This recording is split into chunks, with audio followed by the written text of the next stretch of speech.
Avengers படத்துல Tony Stark இறந்ததுக்கு அப்புறம் ஃபேன்ஸ்லாம் பயங்கர அப்செட். அப்பப்போ அயன்மேன் ஞாபகம் வருதுங்க. என்ன பண்றது? பழைய படத்த பார்த்துக்க வேண்டியதான் அப்படின்ற மாரி இருந்தாங்க.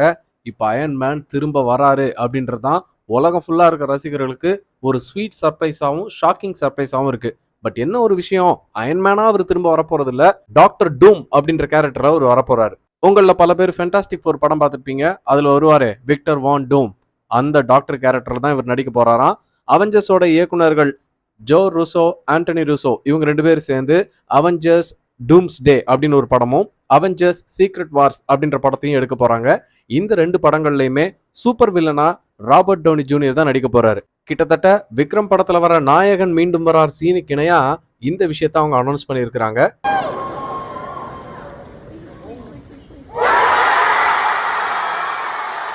இந்த வில்லன் எவ்வளவு பெரிய ஆளுன்னு தெரிஞ்சுக்கணும்னா கமெண்ட்ல போடுங்க. ஒரு புது வீடியோ லென்த்தியா போடுறோம்.